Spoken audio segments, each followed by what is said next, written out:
The Lament of Cirryn, compiled by the Emerald Scholar, presented by Zolce and her community. The sound of birds is a common occurrence within the nested corridors of the great hives.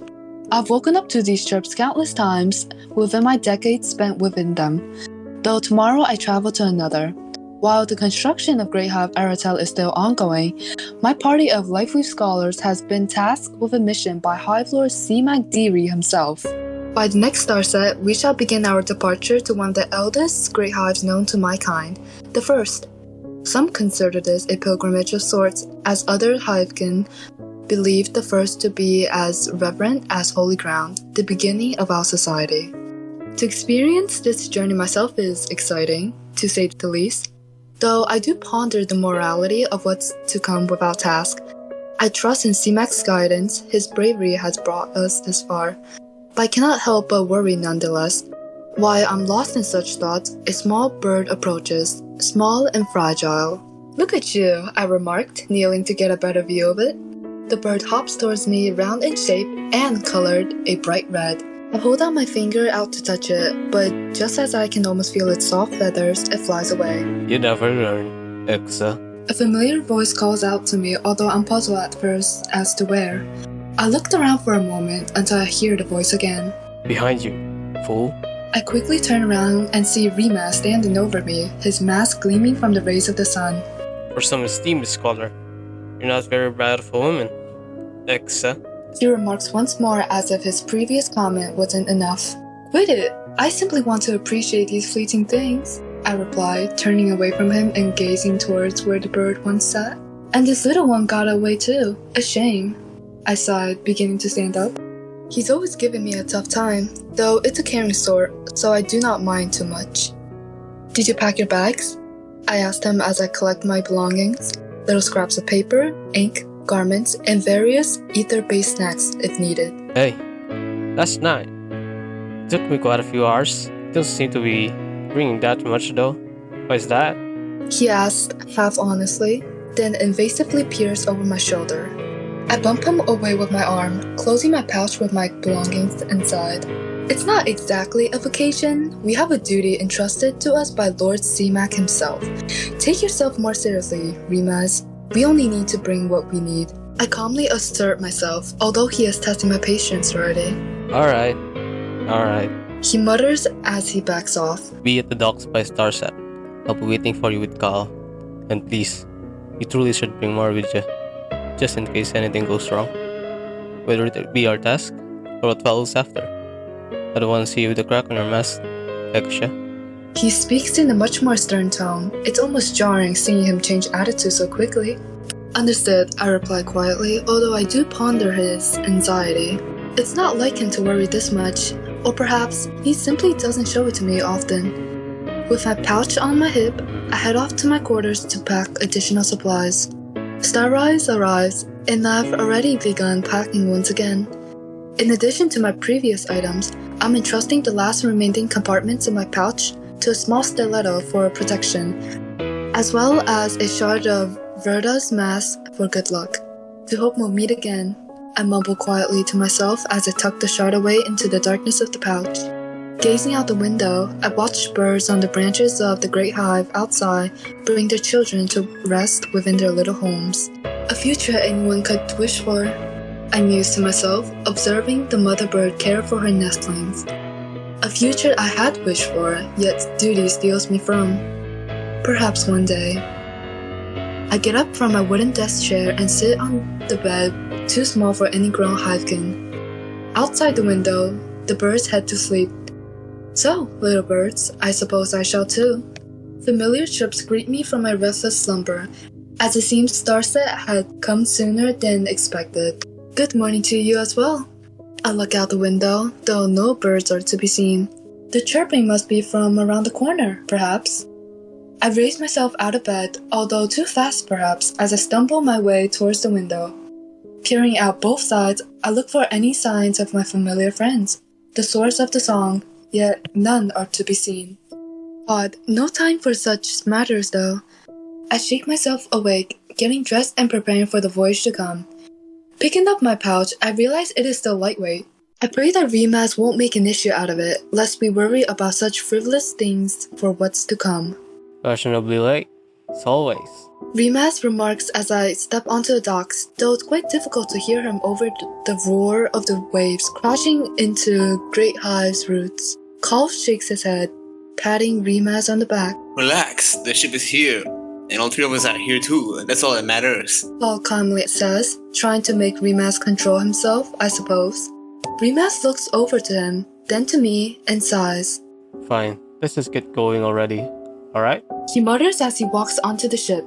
Carl shrugs, looking at me with a puzzled expression. I don't particularly understand what his issue is. He's a different person when you're not around. He says, looking off at the sea. I brush it off. It's fine, Carl, really. And how have you been? It's been weeks since I last could meet with you. I smiled, looking towards him. But his gaze doesn't shift from the sea. He always seemed troubled, keeping to himself, but today seems particularly different. A few moments pass in which he doesn't say a word, then moves to board the ship with Remas silently. You make it really hard to get to know you better, you know that. I mumble to myself as I follow Carl aboard the ship quietly.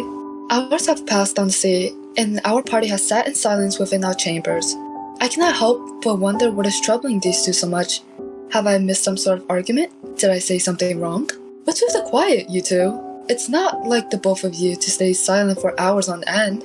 I finally break the silence in the room, watching the both of them jump in their seats from the start of the noise. Has the reality of this not set in on you yet, Ekusa? Carl asked sternly, looking towards me with a fierce look. His hand rests on the wooden desk, tapping it in frustration. Well, trying new things is our job, isn't it? To be one of ZMAC's scholars is to discover the unknown, I hastily replied, somewhat unnerved by Carl's frustration. He must have noticed the anxiety in my voice, and he relaxed his tone. Look, life weave may be the future of our technology, but this unnerves me, Ekusa. It makes me scared. Doesn't feel right. I looked down at his hand resting on the table, watching him grip it nervously. I glanced over to Remas, who's ideally looking out the seaside window of our chamber. Then I gazed back to Carl. I speak calmly, responding to him in a manner that suggests no offense. I know, I understand, I really do. I know people within our great hive are calling it necromancy and other foul things, but I trust ZMAC's judgment. Even more so, because it's Cirryn, I get why they're concerned about us. But even so, we shouldn't be so low-spirited due to what our peers have said about our duty. By the time we finish our task, whether reanimation is successful or not, we shall come home and all will return to normal. Think of it as any other of our previous duties. We're gonna be fine. Silence returned to the room following my attempt at cheering them up. A moment passes, and Remas looks over at me. It's not every day I get to hear someone claim using necromancy to revive a hero is any other duty. What's next? Are you gonna tell me that Ryder is waiting at home for you, too? He lets out a sly laugh, and I have to resist the urge to slam the table. I slammed the table. Gods below, you're really something else! I shout as I get up from a seat and hastily rush out of the chambers, slamming the door behind me. I can't stand him. These people, the way Carl does, nothing. I run to the deck of the ship, leaning on the railing as I catch my breath.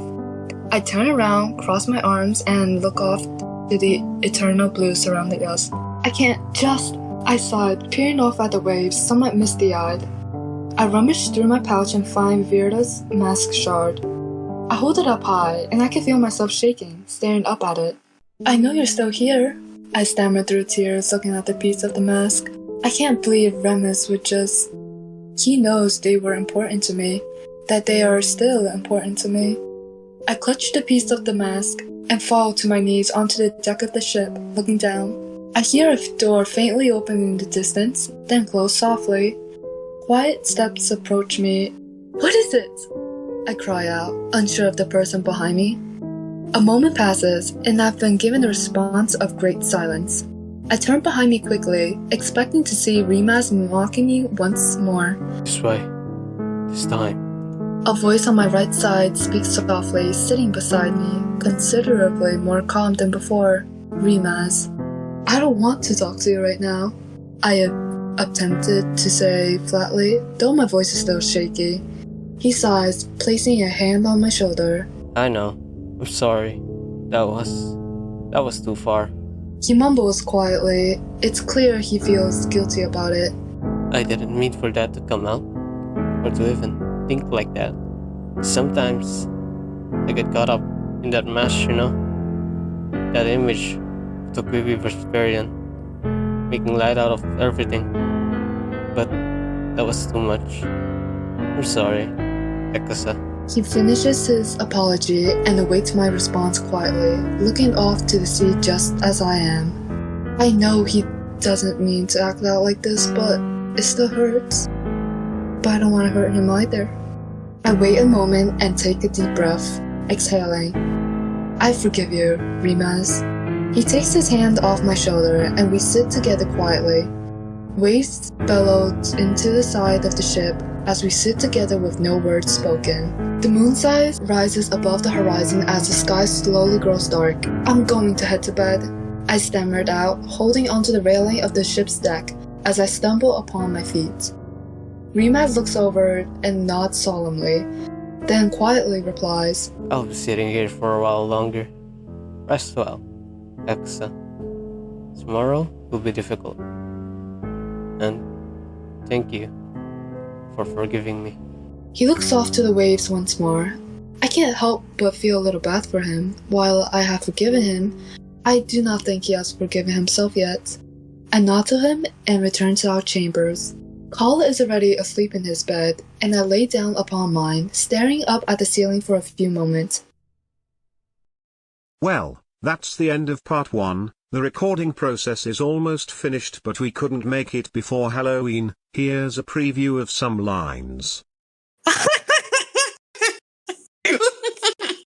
I knew from the beginning, necromancy is not to be toyed with.